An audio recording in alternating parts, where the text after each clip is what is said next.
Hello guys, ఈరోజు యావరేజెస్లో మనం ఒక 2 టైప్స్ ఆఫ్ క్వశ్చన్స్ చూడదాం. ఈ 2 types of questions most repeat అవుతున్నాయి మన కాంపిటేటివ్ ఫీల్డ్లో. మొన్న రాసిన గ్రూప్ డి ఎగ్జామ్లో కూడా మనకి ఈ 2 క్వశ్చన్స్ అనేవి మోస్ట్ రిపీటెడ్ అయ్యాయి. సో ఈ 2 క్వశ్చన్స్ అనేవి షార్ట్ అంటే షార్ట్ టైంలో మనం ఎలా చేయాలి అంటే బేసిక్ మెథడ్స్ యూజ్ చేసే మల్టిప్లికేషన్స్ వస్తాయి కాబట్టి టైం ఎక్కువ పడుతుంది. సో మనం ఈ 2 క్వశ్చన్స్ ఈజీగా ఎలా చేయాలి అంటే టైం సేవ్ చేసి త్వరగా చేయాలంటే ఈ క్వశ్చన్స్. సో మనం ఈ 2 క్వశ్చన్స్ని ఎక్స్ప్లెయిన్ చేసుకుందాం. సో మనం ఫస్ట్ క్వశ్చన్ చూసుకుంటే the average of 9 numbers is 30, అలాగే first 5 numbers is 25, last 3 numbers is 35. So what is the 6th number అని అడుగుతున్నాడు. సో మనకి ఇక్కడ 9 numbers ఇచ్చాడు కానీ ఇక్కడ 8 numbers ఉంది. మిగిలిన ఒక్క నంబరే కదా మనకి 6th number అవుతుంది. సో మన బేసిక్ మెథడ్లో చేస్తే ఇవంతా ఇంటూ చేసుకుంటూ ఉండాలి. సో మనం కొద్దిగా షార్ట్ కట్లో చేద్దాం. ఇవి చూడండి, మనం యావరేజ్ని 30 అని అనుకుందాం. సో ఇక్కడ యావరేజ్ కంటే ఇక్కడ ఎంత తక్కువ ఉంది, 5 తక్కువ ఉంది కదా. సో ఈ 5 తక్కువ ఉంది కాబట్టి ఇక్కడ చూడండి, ఇక్కడ మైనస్ రావాలా ప్లస్ రావాలంటే ఇక్కడ 9 ఉంది కాబట్టి ఇక్కడ మొత్తం ఎంత ఉంది, 8 ఉన్నది. 8 ఉందంటే 9 కంటే 3 తక్కువ ఉంది కాబట్టి ఇక్కడ ఖచ్చితంగా మైనస్ వస్తుంది. ఒకవేళ 8 కంటే ఎక్కువ ఉన్నిందంటే అక్కడ ప్లస్ వేసుకోవాలి, ఇక్కడ మైనస్ వేసుకోవాలి. ఇప్పుడు సో ఇక్కడ 30 కంటే ఎంత తక్కువ ఉంది, 5 తక్కువ ఉంది. సో -5 ఇంటూ ఎంతమంది ఉన్నారు, 5 members ఉన్నారు, 5 members ప్లస్ ఇక్కడ ఎంత తక్కువ ఉంది, ఎక్కువ ఉంది, ఎంత ఎక్కువ ఉంది, +5.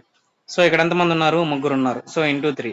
సో ఇక్కడ ఎంత, -25 + 15.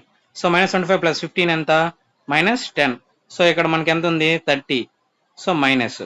So minus into minus plus అవుతుంది కదా. 30 + 10 ఎంత, 40. సో దీనికి ఆన్సర్ ఎంత, 40. సో మన ఎగ్జామ్లో ఈ క్వశ్చన్ వస్తే ఈ టైం ఎక్కువ సేవ్ చేసుకోవడానికి ఈ మెథడ్ యూజ్ చేద్దాం. అలాగే ఇప్పుడు సెకండ్ క్వశ్చన్ చూద్దాం. So the average weight of 25 students is 50 if the weight of the class teacher is include.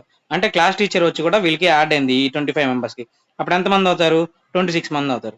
So ఇక్కడ యావరేజ్ ఏమైంది, ఇంక్రీజ్ అయిందంట. ఎంత ఇంక్రీజ్ అయింది, 1 kg. అంటే అప్పుడు ఎంత అవుతుంది, 51 అవుతుంది. అయితే ఏదో వెయిట్ ఆఫ్ ద టీచర్ అని అడుగుతున్నాడు. అంటే అక్కడ వచ్చి జాయిన్ అయిన టీచర్ ఎంత అని అడుగుతున్నాడు. ఇక చూడండి మనకి యావరేజ్ ఏమైంది, ఇంక్రీజ్ అయింది. సో ఇంక్రీజ్ అయింది. సో ఇప్పుడు మనం ఈజీ మెథడ్ చేసుకుందాం.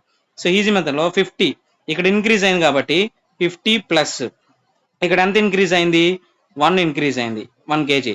సో ఇక్కడ ప్రజెంట్ ఎంతమంది ఉన్నారు, 26 members ఉన్నారు. ఇంటూ 26 అంతే అయిపోయింది. 50 ప్లస్ 1 ఇంటూ 26 ఎంత, 26. సో 50 ప్లస్ 26 ఎంత, 76. సో సింపుల్గా 76. మొన్న నేను రాసిన ఈ గ్రూప్ డి ఎగ్జామ్లో నాకు ఈ మెథడ్ ఈ సెకండ్ క్వశ్చన్ అనే మెథడ్ మనకి ఎగ్జామ్లో వచ్చింది. సో సింపుల్గా మనం ఒక 10-15 secondsలో చేసేవాళ్ళంటే ఈ మెథడ్స్ అంటే మెయిన్గా మనం ప్రాక్టీస్ ఉండాలి. So thank you guys. మీకు నచ్చుంటే లైక్ చేయండి.